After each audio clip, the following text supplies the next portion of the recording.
So typically when people talk about probability, they think about nice probability distribution like the bell curve or the Gaussian curve.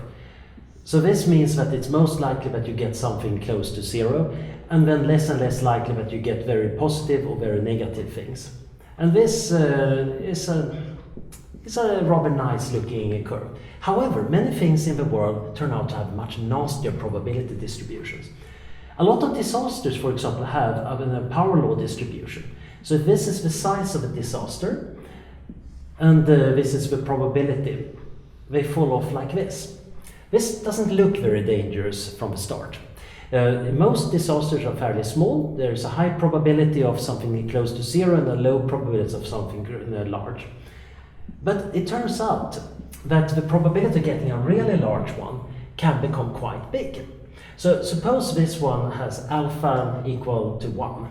That means that there is the chance of getting a disaster of size 10 is proportional to 1 in 10.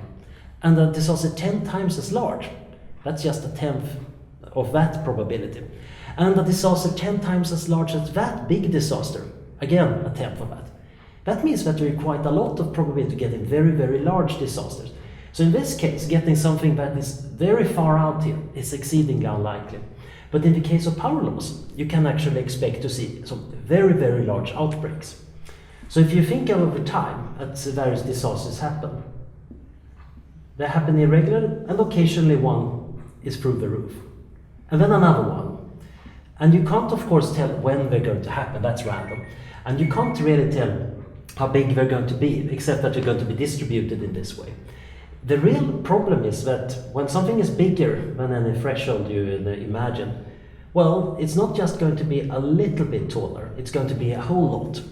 So if we're going to see a war, for example, larger than the Second World War, we shouldn't expect it to kill 1 million people more.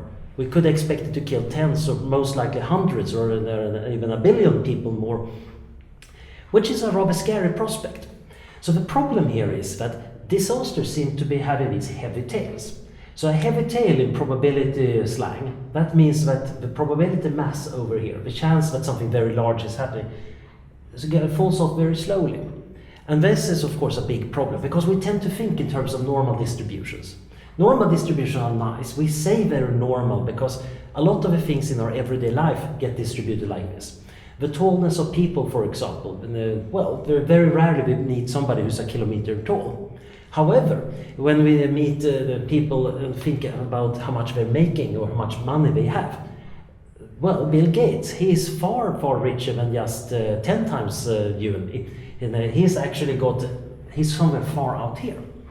So when we get to the land where we have these heavy tails, when both the riches, if we're talking about rich people, and the dangers, if we're talking about disaster, tend to be much bigger than we can normally think about. Yes, definitely not intuitive. Okay. And the problem is, of course, our intuitions are all shaped by what's going on here in the normal realm. We have this experience about what has happened so far in our lives. And once we venture out here and talk about very big events, our intuitions suddenly become very bad. We make mistakes, we don't really understand the consequences, cognitive biases take over.